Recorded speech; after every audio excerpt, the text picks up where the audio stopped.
నమస్తే, welcome to our channel. నేను ఆదిత్య.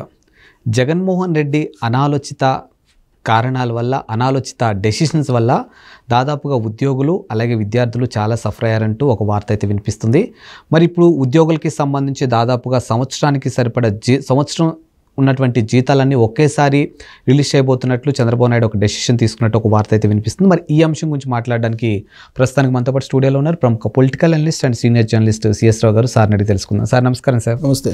జగన్మోహన్ రెడ్డి తీసుకున్నటువంటి అనాలోచిత నిర్ణయాల వల్ల ఉద్యోగులు విద్యార్థులు చాలా సఫర్ అయ్యారంటే ఒక వార్త వినిపిస్తుంది. ఎట్ ద సేమ్ టైము ఇప్పుడు సీఎం అయినటువంటి చంద్రబాబు నాయుడు సంవత్సరం జీతాలు ఇప్పుడు ఒకేసారి ఇచ్చే పరిస్థితిలో వచ్చిందన్నట్టు ఒక వార్త వినిపిస్తుంది. మరి దీని వెనకాల రీజన్ ఏంటి? అసలు అవగాహన లేనటువంటి వాళ్ళ చేతుల్లో కనుక రూలింగ్ ఉంటే ఎలా ఉంటుంది అని చెప్పడానికి ఇప్పుడు మనం విశ్లేషించుకునేటువంటి సంఘటన కనిపిస్తుంది. కారణం ఏంటంటే, నాడు నేడంటూ ఒక కార్యక్రమం పెట్టి విద్యా సంస్కరణలు అని చెప్పి భారీగా ప్రచారం చేస్తూ తనకంటే ఎవరు ఇలాంటి సంస్కరణలు చేయరు అనేటువంటి ఒక ప్రచారాన్ని పెద్ద ఎత్తున చేసుకున్నారు. సొంత మీడియా ఉండొచ్చు, కూలి మీడియా ఉండొచ్చు, నీకు డబ్బు ఉండొచ్చు, ఏదైనా ఉండొచ్చు, అధికారం ఉంది. అలా అని చెప్పేసి నేను ఏ డెసిషన్ తీసుకున్నా కానీ అది కరెక్టే అని చెప్పి వెళ్తే దాని ప్రభావం సమాజం మీద పడుతుంది. ఇప్పుడు ఆయన ఏదైతే చెప్పుకున్నారో, ఇప్పుడు జగన్మోహన్ రెడ్డి గారు అంటే నాకు వ్యక్తిగతంగా వ్యతిరేకత ఏం లేదు. అసలు జగన్మోహన్ రెడ్డి గారు రాజకీయాల్లోకి రావాలి, ఆయన అలాంటి యంగ్స్టర్స్ రావాలని అప్పట్లో ప్రోత్సహించినటువంటి వాళ్ళలో నేను కూడా ఉన్నా. ఆయనతోటి నేను కూడా ఒక ఛానల్ హెడ్గా నేను అప్పట్లో భేటీ అయ్యాను. నేను కూడా ఆయన ఆహ్వానం మేరకు. ఇవంతా ఎందుకు చెప్తున్నానంటే, ఒక అవగాహన లేనప్పుడు చర్చించాలి, నిపుణులతో చర్చించి నిర్ణయం తీసుకోవాలి. ఎవరైనా అందరికీ అవగాహన ఉండదు ఏ సబ్జెక్టు మీద. అవగాహన లేనప్పుడు ఒక డెసిషన్ తీసుకునేటప్పుడు ఆ డెసిషన్కి సంబంధించినటువంటి పరిణామాలు ఏ విధంగా ఉంటాయి అనేది ఎక్స్పర్ట్స్ తోటి చర్చించిన తర్వాత నిర్ణయాలు తీసుకోవాలి. నాకు రూలింగ్ ఇచ్చారు కాబట్టి, ప్రజలు నాకు అధికారం ఇచ్చారు కాబట్టి నేను ఏది చెప్తే అది చెయ్యండి అని చెప్పి అంటే అంతిమంగా ఏమవుతుంది? రాష్ట్రం నష్టపోతుంది. వ్యక్తిగతమైనటువంటి నష్టం ఆయనకి ఉన్నా కానీ మళ్ళీ సరి చేసుకుంటారు. బట్ రాష్ట్రం నష్టపోతే, వ్యవస్థ నష్టపోతే ఆ నష్టం అనేది మళ్ళీ సరిచేయడం చాలా కష్టం. ఇప్పుడు ఆయన నాడు నేడు అనే ప్రోగ్రాం అద్భుతం అని చెప్పి చెప్పారు. ఆ నాడు నేడు ప్రోగ్రాం పెట్టిన తర్వాత ఉత్తీర్ణత శాతం ఆంధ్రప్రదేశ్లో తగ్గిపోయింది. కావాలంటే రికార్డులో చూసుకోవచ్చు. ఇప్పుడు కూడా ఆయన ఏం చెప్తున్నారు? నా సంస్కరణ కారణంగా ప్రపంచ స్థాయిలో తెలుగు వాళ్ళు పోటీ పడుతున్నారు, తెలుగు స్టూడెంట్స్ అని చెప్తున్నారు. తీయమని రికార్డు తీయమనండి. 2019 నుంచి 2024 వరకు విద్యార్థుల ఉత్తీర్ణత శాతం ఎంత ఉందో తీయమనండి, తెలిసిద్ది. జగన్మోహన్ రెడ్డి గారు విద్యా సంస్కరణలు ఫలించాయా లేకపోతే విఫలం చెందాయా అని చెప్పి రికార్డు చెప్పిద్దిగా. నేను చెప్పడం కాదు, రికార్డు చెప్పిద్దిగా. ఉత్తీర్ణత శాతం తగ్గిపోయింది. ఆయన చేసిన దాంట్లో కార్యక్రమంలో ఏంటంటే ఒకే ఒకటి, ఇన్ఫ్రాస్ట్రక్చర్ క్రియేట్ చేయడంలో మాత్రం ఆయన ఏదో డబ్బులు ఖర్చు పెట్టారు. ఇంకోటి ఇక్కడ గమనించాల్సిన అంశం, నాడు నేడు ప్రోగ్రాంలో ఆయన పెట్టినటువంటి ఖర్చు 2014 నుంచి 2019 వరకు చంద్రబాబు గారి ప్రభుత్వం పెట్టినటువంటి ఖర్చును కనుక బడ్జెట్ని తీసుకుంటే చంద్రబాబు గారు పెట్టినటువంటి బడ్జెట్ ఎక్కువ ఉంది.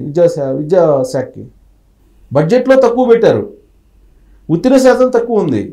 మరి నువ్వు ఏం చేసినట్టు? వాళ్ళు రికార్డు నేను చెప్పడం కాదు, రికార్డులో చూసుకోవచ్చు. ఇదొక అంశం అయితే, ఏడాదిగా జీతాలు ఇవ్వలేదండి కొన్ని యూనివర్సిటీలకి. ఏడాది 1 year నుంచి జీతాలు ఇవ్వకుండా పెండింగ్ పెట్టారు. 1 year నుంచి జీతం ఇవ్వకుండా పనిచేయటం అంటే ఒక ఉద్యోగి సాధ్యమయ్యే పనేనా? ఇది ఆలోచించాలి కదా జగన్మోహన్ రెడ్డి గారు అధికారంలో ఉన్నప్పుడు. ద్రవిడ యూనివర్సిటీకి 1 year నుంచి జీతాలు ఇవ్వకుండా ఆపేశారు. ఆయన ఆపేస్తే ఇప్పుడు చంద్రబాబు నాయుడు గారు, లోకేష్ గారు విద్యాశాఖ మంత్రి కదా, ఆయన మానవ వనరుల శాఖ మంత్రి లోకేష్ గారు దాని మీద ఎక్సర్సైజ్ చేసి, దాని మీద అధ్యయనం చేసి ముఖ్యమంత్రి చంద్రబాబు గారికి చెప్తే ఇప్పుడు 16 కోట్లు రిలీజ్ చేశారు. ఏడాది జీతం ఒకేసారి ఆ యూనివర్సిటీకి ఇచ్చారు. అలాగే రాష్ట్ర వ్యాప్తంగా ఈ స్కూల్స్ కాలేజీల్లో క్లీన్ చేసేవాళ్ళు ఉంటారు కదా, వాచ్మెన్స్, ఆయాలు, వీళ్ళకి 1 year నుంచి శాలరీస్ ఇవ్వలేదు. శాలరీస్ ఇవ్వకపోతే వాళ్ళు వచ్చి చంద్రబాబు గారి దగ్గర మొరపెట్టుకుంటే ఇప్పుడు రిలీజ్ చేశారు. ఆల్మోస్ట్ 90 crores ఏమో రిలీజ్ చేశారు ఇవాళ. 1 yearది మొత్తం 90 crores ఏమో రిలీజ్ చేశారు. ఇప్పుడు ద్రవిడ యూనివర్సిటీకి 16 కోట్లు ఇవన్నీ రిలీజ్ చేశారు. ఇంకా పెండింగ్లో ఉన్నాయి, చాలా ఉన్నాయి. ఉద్యోగులు నెలకి జీతం, మాకు ప్రతి నెల 1వ తారీఖు జీతం ఇవ్వండి అని చెప్పి ప్రాధేయపడ్డారు కదా జగన్మోహన్ రెడ్డి గారిని. ఏ నెల కూడా జీతాలు 1వ తారీఖు ఇవ్వలేదు కదా. పని మొత్తం నెల మొత్తం ఇవ్వలేదు, 2వ నెలలను ఇచ్చారా అంటే 2వ నెలలు కూడా ఇచ్చిన దాకా లేదు కదా. అలాంటి పరిస్థితికి తీసుకెళ్ళిపోయారు కదా. తీసుకెళ్ళిపోతే లాస్ట్కి ఉద్యోగ సంఘాలు ఏం చేసినాయి, ధర్నాలు చేసినాయి. ధర్నాలు చేసి గవర్నర్ దగ్గరికి రిప్రజెంటేటివ్ ఇవ్వడానికి వెళ్ళారు.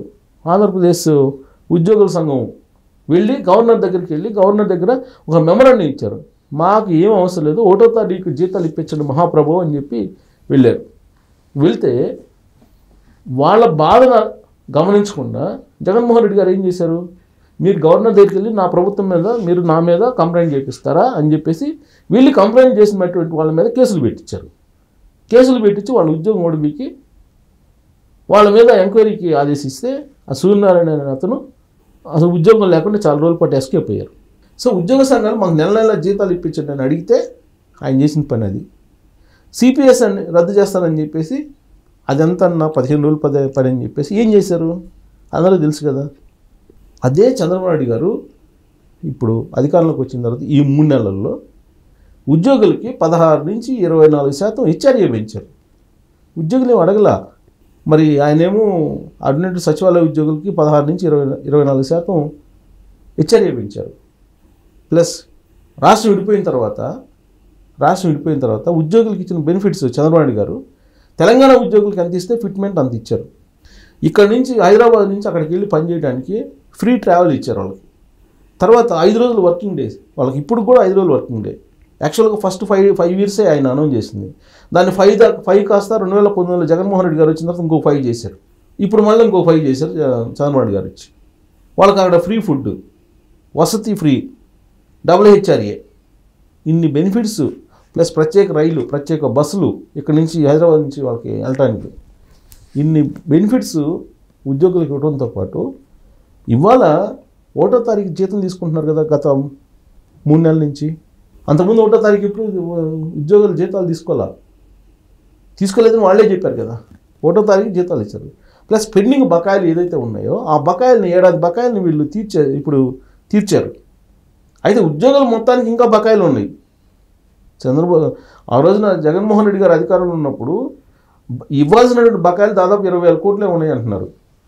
ఇంకా ఉద్యోగులకు ఇవ్వాల్సినవి అంటే రకరకాల రూపాల్లో ఉండేటువంటి బకాయిలు. అయితే ఇప్పుడు ఇమీడియట్గా ఎవరికి ఇవ్వాలి అనేది జీతాలు, ఇప్పుడు ఇతరత్ర పెండింగ్ బకాయిలు అవి వేరు. జీతాలు సంవత్సరం నుంచి ఆపితే అవి క్లియర్ చేశారు చంద్రబాబు నాయుడు గారు, లోకేష్ గారు విద్యాశాఖ మంత్రిగా. ప్లస్ ఇంకోటి ఏంటంటే సిబిఎస్ఈకి సంబంధించినటువంటి అంశం. సిబిఎస్ఈ మొత్తం ఒక 1000 స్కూల్స్లోనేమో ఇంట్రొడ్యూస్ చేశారు ఎవరు, జగన్మోహన్ రెడ్డి గారు. జస్ట్ ఒక ప్రకటన చేశారు అంతే. దాన్ని ఇంప్లిమెంట్ చేయాలి. ఇంప్లిమెంట్ చేయకపోతే ఆయన ఒప్పుకోరు. దాన్ని ఇంప్లిమెంట్ చేశారు. ఇంప్లిమెంట్ చేస్తే సిబిఎస్ఈ చెప్పడానికి ముందు టీచర్స్ రెడీగా లేరు. టీచర్స్కి అవగాహన లేకుండా స్టూడెంట్స్కి ఏం చెప్తారు, చెప్పరు కదా, చెప్పే ఛాన్స్ లేదు కదా. ఆడ ట్రైనింగ్ ఏమో టీచర్స్కి ఇవ్వాలి. సిబిఎస్ఈ సిలబస్ ఇంగ్లీష్ మీడియం అన్నాడు జగన్మోహన్ రెడ్డి. అనగానే 1000 స్కూల్స్లో ఇంట్రడ్యూస్ చేశానని చెప్పి ప్రచారం చేసుకున్నారు సొంత మీడియా, కూల్ మీడియాలో. సీన్ కట్ చేస్తే మొన్న అంతర్గతంగా అసలు స్టూడెంట్స్ వ్యవహారం ఏంటి, వాళ్ళ కెపాసిటీ ఎంత, సిబిఎస్ఈ సిలబస్ ఎంతవరకు చదివారు, వాళ్ళు అంతర్గతంగా ఎగ్జామ్ పెడితే 45% పాస్ అయ్యారంట. అంటే ఇంటర్నల్గా అసలు వీళ్ళ కెపాసిటీ ఏంది తెలుసుకుందామని చెప్పి మానవ వనరుల శాఖ మంత్రిగా ఉన్నటువంటి లోకేష్ గారు ఇంటర్నల్ ఎగ్జామ్ పెట్టిస్తే 45% పాస్ అయ్యి మిగతా వాళ్ళందరూ ఫెయిల్ అయ్యారు. 55% ఫెయిల్ అయితే దాన్ని చూసిన తర్వాత లాస్ట్కి విద్యావేత్తలతోటి సమావేశం అయిన తర్వాత లోకేష్ గారు ఒక డెసిషన్ తీసుకున్నారు. వీళ్ళు అప్ టు మార్క్గా లేరు సిబిఎస్ఈ ఎగ్జామ్ రాయడానికి. రేపు సిబిఎస్ఈ బోర్డుకి పంపించి సిబిఎస్ఈ బోర్డు నిర్వహించిన పరీక్షలకు పంపిస్తే వీళ్ళు 65% ఫెయిల్ అయ్యేటట్టున్నారు. వాళ్ళు అనవసరంగా వాళ్ళని 1 year అకాడమిక్ ఇయర్ పోతుంది కాబట్టి రాష్ట్ర బోర్డు ఎగ్జామ్స్ రాపిద్దాము, రాష్ట్ర బోర్డు ఎగ్జామ్స్కి అయితే ఫిట్ అవుతారు అని చెప్పి రాష్ట్ర బోర్డు ఎగ్జామ్స్ రాపిస్తున్నారు. అంటే జగన్మోహన్ రెడ్డి గారు చేసినటువంటి తప్పుల కారణంగా స్టూడెంట్స్, ఉద్యోగులు ఇన్ని రకాలుగా నష్టపోయారు. ఈ అన్నిటిని రిపేర్ చేసేటువంటి కార్యక్రమం ఇప్పుడు జరుగుతుంది. మనం 2 నెలల నుంచి జీతాలు అయితే 1వ తారీఖు తీసుకుంటున్నారు కదా ఉద్యోగులు. మరి అంతకుముందు లేదు కదా. వీళ్ళే గవర్నర్కి పోయి కంప్లైంట్ చేశారు కదా. మరి ఇవన్నీ కూడా అచీవ్మెంట్సేగా, చంద్రబాబు గారు చేసినటువంటి అచీవ్మెంట్స్, లోకేష్ గారు చేసినటువంటి అచీవ్మెంట్సేగా. సో ఇప్పుడు 7 ఏడాది కాలంగా ఉండే జీతాలను ఇప్పుడు రిలీజ్ చేయడంతో ఉద్యోగులు ఇప్పుడు కొంచెం హ్యాపీగా ఉన్నారు. Thank you.